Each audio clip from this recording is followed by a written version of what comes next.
Analyser un appel d'offres public, ça peut paraître hyper complexe. Notre but aujourd'hui, c'est de transformer ça en une méthode claire, une méthode qui fait gagner. On va décrypter ensemble comment aborder ce défi et transformer l'incertitude en une vraie opportunité. On commence avec cette citation, et franchement, elle met tout de suite les points sur les i. Elle pose l'enjeu parfaitement. L'analyse, ce n'est pas une option, c'est elle la condition sine qua non pour ne pas se faire sortir d'entrée de jeu. Alors, pourquoi on insiste tant là-dessus? Pourquoi consacrer du temps à cette analyse? Eh bien, ce n'est pas juste pour la forme. C'est une étape absolument stratégique pour éviter les pièges les plus bêtes et surtout les plus coûteux. Et voilà les conséquences directes d'une mauvaise préparation. On perd du temps, de l'argent, et le pire, c'est le découragement. Tellement d'entreprises se lancent, vivent une mauvaise expérience et se disent « plus jamais ». Et souvent, c'est juste à cause d'un mauvais ciblage au départ. Il faut choisir ses batailles intelligemment. Bon, maintenant la question pratique. Où est-ce qu'on les déniche, ces fameuses opportunités? L'écosystème numérique peut sembler un peu chaotique, mais en réalité, tout se résume à 2 grands types de plateformes. Voyons voir comment ça marche.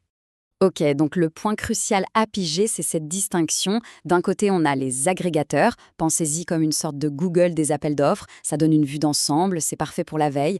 De l'autre côté, on a les plateformes des acheteurs. C'est là que ça devient concret, c'est là qu'on va télécharger les documents officiels. L'un ne va pas sans l'autre. Du coup, le parcours est super simple en fait. C'est en 2 temps. D'abord, on découvre, on fait son marché sur un agrégateur. Ensuite, quand on a trouvé une pépite, on clique sur le lien et on va télécharger le dossier complet sur la plateforme de l'acheteur. Une fois qu'on a compris cette logique, c'est fluide. Maintenant qu'on sait où chercher, voyons comment chercher. Parce que l'objectif, ce n'est pas de se noyer dans un océan d'informations, mais bien de transformer cette masse en une petite liste d'opportunités qui sont vraiment faites pour nous. Et la bonne nouvelle, c'est que l'approche est étonnamment familière. En fait, il faut avoir le même réflexe que sur Google. On utilise des mots-clés qui décrivent précisément son métier, son savoir-faire. C'est aussi simple que ça au départ. Ah, ça, c'est la réaction qu'on a tous la première fois. On lance une recherche et bam, des centaines de résultats. On se sent complètement submergé et c'est tout à fait normal. Mais pas de panique, il y a une solution très, très efficace. Et la voilà, cette solution, les filtres.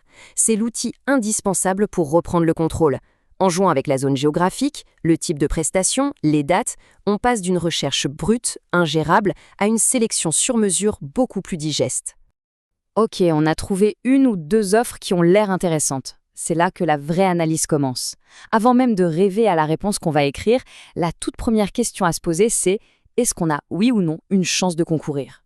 Et pour ça, il faut chercher ce qu'on appelle les barrières à l'entrée. Qu'est-ce que c'est? C'est simple. C'est une condition, une exigence de l'acheteur qui peut nous disqualifier d'office ou rendre nos chances de gagner quasi nulles.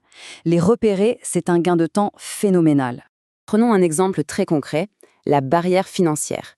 Il y a cette fameuse règle non écrite mais très courante qui dit que le chiffre d'affaires d'une entreprise doit être au moins le double de la valeur du marché. Pourquoi? Simplement pour rassurer l'acheteur sur la solidité de son futur partenaire. Mais attention, ce n'est pas qu'une question d'argent, loin de là. Les barrières peuvent être professionnelles, une certification obligatoire par exemple, ou technique, devoir fournir des échantillons, un catalogue dans un format bien précis. Chaque secteur a ses petites spécificités.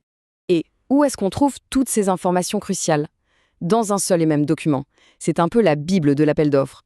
Le règlement de la consultation, ou le fameux RC. C'est le premier document à lire, en priorité absolue. Allez, on attaque la dernière étape, et franchement, c'est la plus stratégique de toutes. C'est ici qu'on va vraiment comprendre comment l'offre sera notée, et c'est là qu'on peut faire toute la différence. Le principe de base est toujours le même. Une offre est jugée sur sa qualité technique d'un côté et sur son prix de l'autre.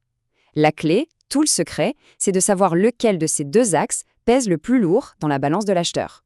Et cet équilibre, ça porte un nom, la pondération. Retenez bien ce mot, c'est le pourcentage que l'acheteur attribue à chaque critère. Et ce chiffre, ce n'est pas un détail, c'est lui qui nous dit tout sur ce que l'acheteur veut vraiment et donc sur la stratégie qu'on doit adopter. Regardez ce premier scénario. Le prix pèse pour 60% de la note. Le message étant de plus clair, non? Ici, l'acheteur veut avant tout un bon prix. L'effort principal de la réponse devra donc se concentrer sur l'optimisation des coûts.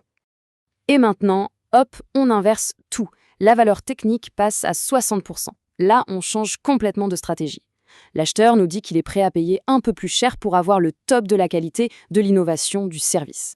C'est sur le savoir-faire qu'il faudra tout miser. Donc vous voyez, connaître la pondération, c'est comme avoir la clé de lecture du cerveau de l'acheteur.